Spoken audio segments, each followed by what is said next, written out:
I can't stop stalking the woman my husband had an affair with, and what I learned pains me. Here's what happened. Subscribe to Am I the Jerk on YouTube and hit the bell for notifications.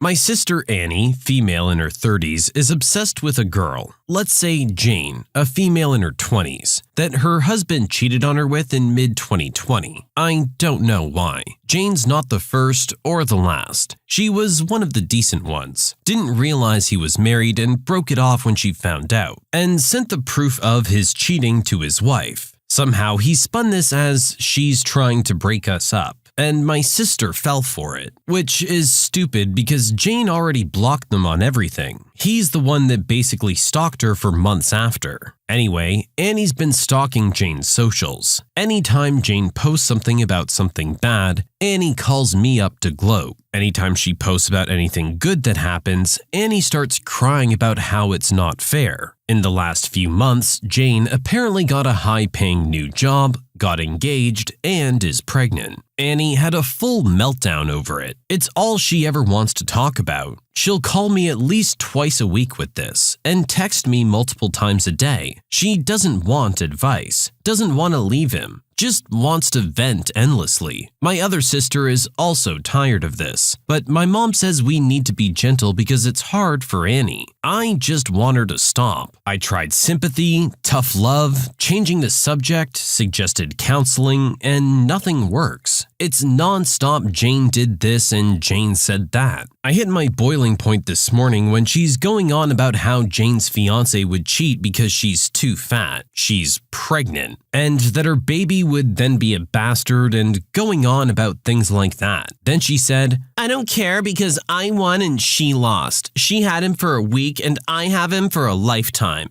For some reason, that made me snap. I told Annie she won, a slimy serial cheater who likes to creep on barely legal teens, who never supported her through illness or depression, never lifts a finger around the house, sulks about having to babysit his own kids, constantly makes mean jokes about her, and criticizes her appearance harshly even though he's below average in looks. I said something like, maybe you're obsessed with Jane's life because yours is a massive dumpster fire. Since then, I had to deactivate my socials because I'm getting non-stop hate from Annie, her friends, and extended family for being cruel. Apparently, I have no morals and condone cheating. None of them are going for the actual cheater though, just me for pointing out that he's a cheater. My other sister says that I wasn't wrong, but I was a jerk to say it so harshly, and that Annie's a victim too. I don't know, Reddit. Am I the jerk?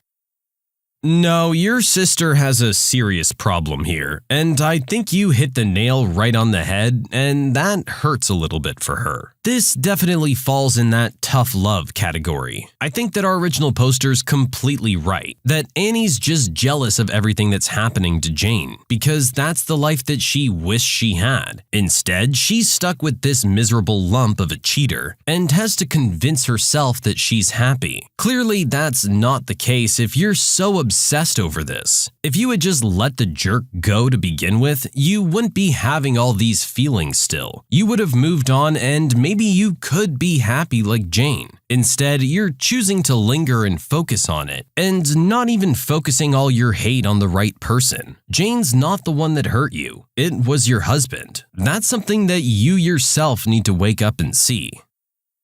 You can submit your own stories to be featured here on the channel. The story submission link is in the description below, and if you want to listen to some vibey music in the background, check out easymode, also linked below, and don't forget to subscribe.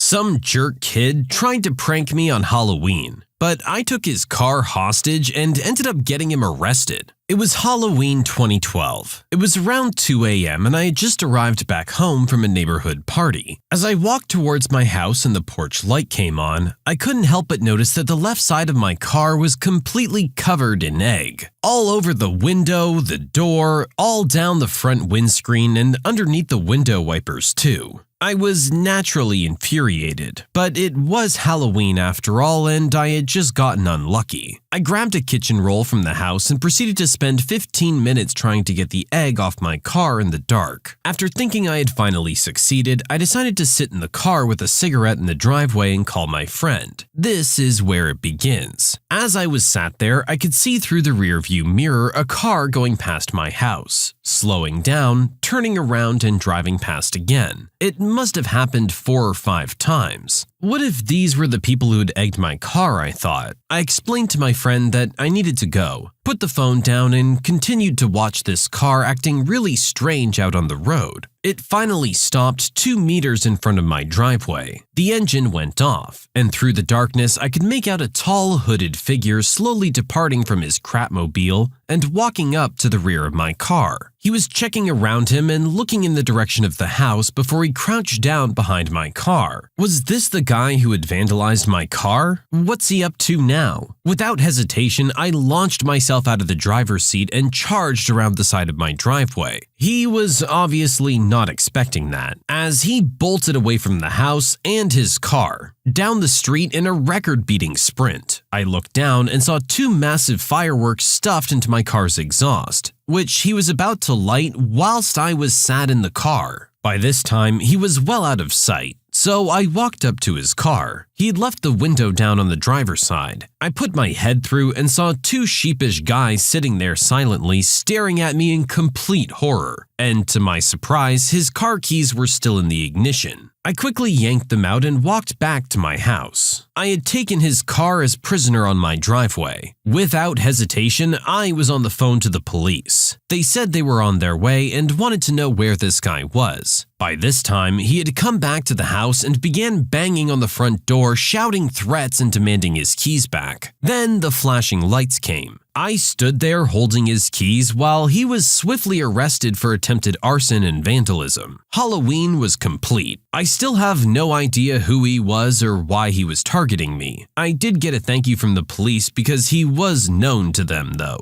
The car was removed first thing in the morning, and I assume his friends bailed out of the car before the police came.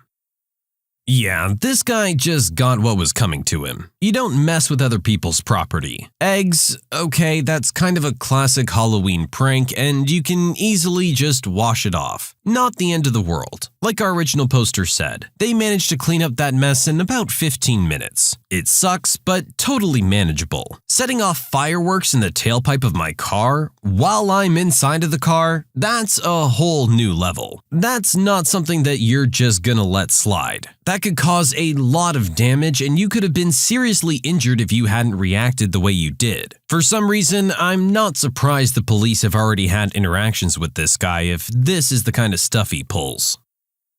I made a comment on an Instagram post and am now suffering the wrath of 1,000 Karens. So there was a post on Instagram about the new Spider-Man movie and how a baby started crying. And I commented that I don't get why people feel entitled enough to bring their baby there who won't remember a thing and just ruin people's experience they paid for. 'Cause newsflash, it's loud, it's noisy, and of course the baby will start to cry. I don't know why, but they kind of picked my comment to complain. Don't judge people's situations. I don't, but I want to watch the movie in peace. Some don't have a sitter. Okay, and? Then wait until it's available on demand, I guess. You've got to expect babies in public places. Yeah, but this public place cost people a load of money and they waited 2 years for this movie, not for your baby crying. You're entitled if you get people kicked out for it. I never did. That was the post. Like, it just takes a bit of decency. I get how hard it could be to be a parent and doing free time stuff, but that doesn't give you a free pass for everything. Also, I don't know how it is for you guys, but cinemas over here are expensive, and I'm one of those people who don't have much money for freedoms, so it's like a little luxury. I don't go smoking on playgrounds either. Everything has its place.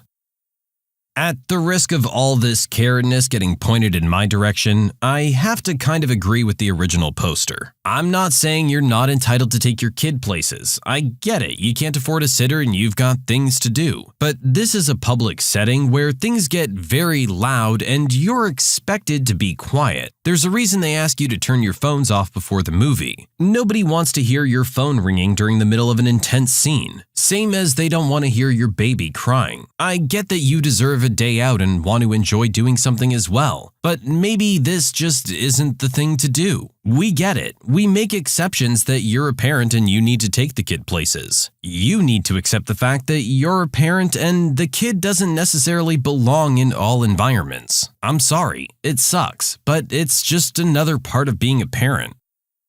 I told my coworker it's misleading of him to be wearing a wedding band when he's a widower. A couple weeks ago, we had a new employee hired at the company. He's a good guy, and a widower named James, 36. And to my knowledge, his late wife passed away 8 months ago. Me, 32-year-old female, and the other coworkers got along well with him. However, I noticed that he's still wearing his wedding band on his finger. It kind of confused me a bit, and I couldn't help but bring it up with him while on lunch break. We talked, and I pointed out that he was being misleading by still wearing his wedding band when he's a widower. He looked quite bothered by what I said, but I tried to explain that I think he was giving people the wrong idea or impression about his relationship status, since he's technically single and on his own right now. I don't want to sound cruel, but I'm speaking from a technical angle. James said that he didn't give it much thought, meaning he doesn't care what people think, and that even if he wasn't wearing his wedding band and some woman approached him, he'd still turn them down since he's obviously not interested.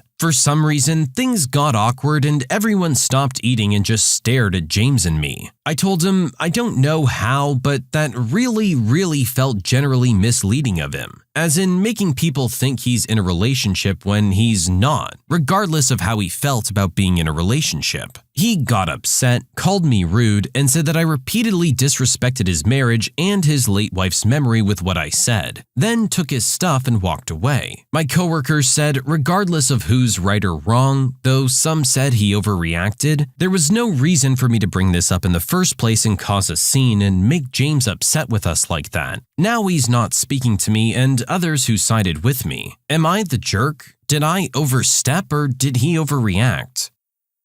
You overstepped, plain and simple. I really don't know what else to say. The man's wife just died. Like, have a little respect. He's not ready for a relationship and he's still remembering her in that way. His heart is still attached to her. That's why he wears the ring. You think he should take it off because of some technicality. What does it matter what other people think? He's not ready for a new relationship anyway. Let him wear the ring all he wants until he's ready to move on. It's incredibly inconsiderate to even bring this up to the man. You were definitely the jerk on this one.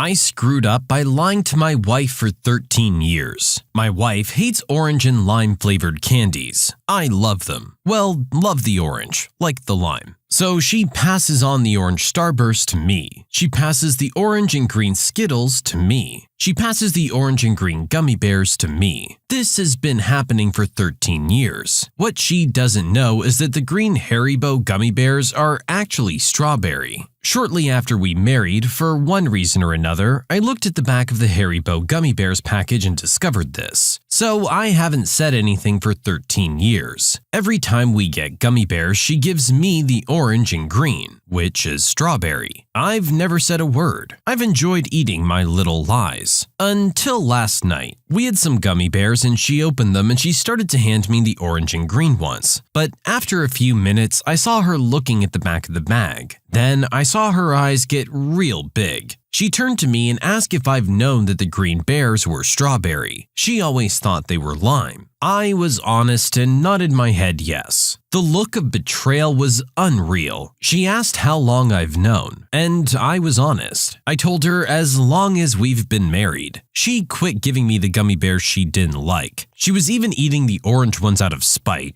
I don't think I'll get any more gummy bear discards after this. I guess it's time to buy my own. Comment. Every year for her birthday, my step-grandmother received a gift of chocolate-covered cherries from her husband. When he died and she married my grandfather, he thought it would be really thoughtful to continue the tradition. She took one look at the box, stood up, dumped it in the garbage, and declared, "I'm not spending another 30 years pretending to like those disgusting things."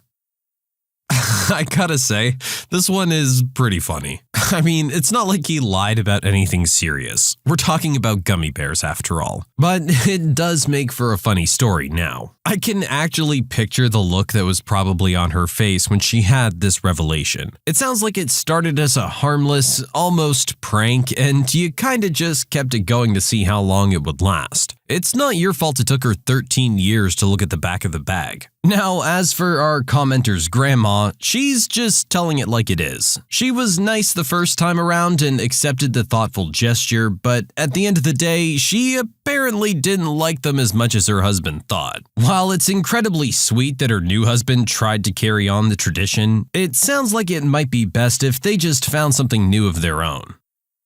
My husband lied to my in-laws, saying that he was with me all through my labor, when the truth is, he was at his buddies watching a football game. I gave birth to my son 10 weeks ago. I went through an exhausting period while I was nearing my due date. I was experiencing discomfort and wanted my husband by my side when I go into labor, but he'd go out every night to hang out at his friend's place and watch football games. I suggested that he play and watch games at home just in case, but he was having none of it and said he had to attend game night at his brother's and friends' places along with his buddies. He said they had certain, how can I describe it, rituals when watching a game, and he can't enjoy doing it at home or anywhere else. The night of our son's birth, my water broke while my husband was at his buddy's place watching a game. I called him and told him to get home and take me to the hospital. He said he was coming, but he didn't. I ended up calling my sister. She lives nearby,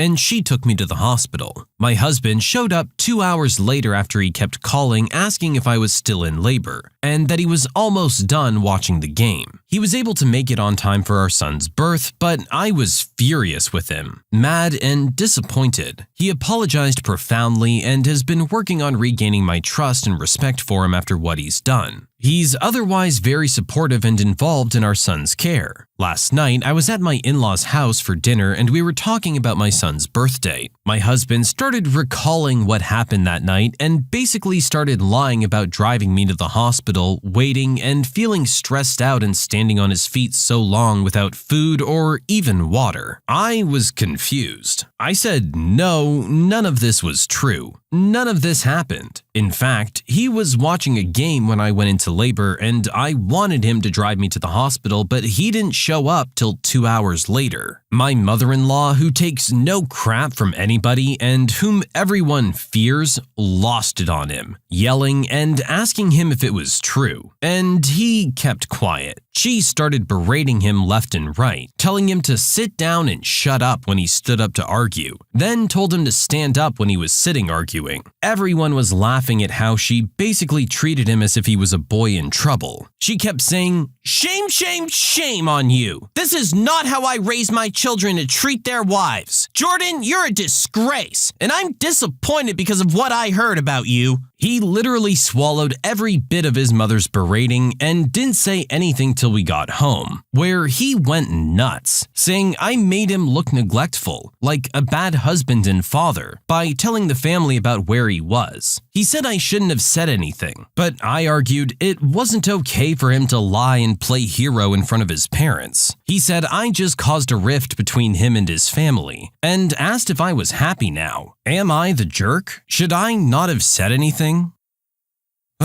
There's definitely the option of not saying anything, but given how he was acting, I don't think anyone blames you for speaking up. Apparently, he knows how he's supposed to act and what he should have done, but chose not to, which almost kinda makes it worse. He knows that that's what a good husband and father should have done, not sitting around watching the game at his buddies while his wife's at home in labor. Honestly, the whole thing sounds a little weird with their rituals. What are these guys actually doing that it has to be done in private at a specific location? And nothing, not even your wife going into labor, will interfere with that time. I don't know. Overall, the whole thing sounds pretty suspect to me. Now, our original poster goes on to say that otherwise he is a supportive and good father, which I honestly find kind of surprising. So it's really hard to read what exactly is going on here with him. Like, I understand the importance of me time and having to have your own guy space to go do guy things, whatever it is it might be.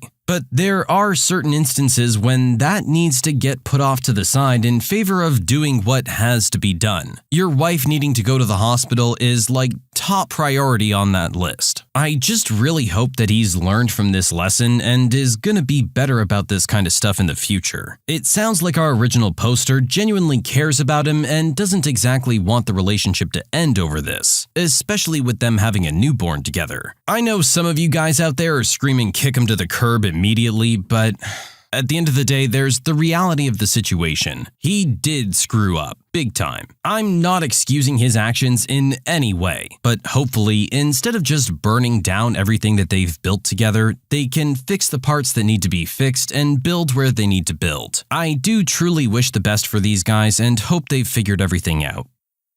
When you subscribe, make sure to hit the bell to turn on notifications. Put the playlist on in the background to finish listening to all the stories. Or if you want to listen to some vibey music in the background, check out easymode. If you like Am I the Jerk, give Am I the Genius a shot. Everything's linked in the description.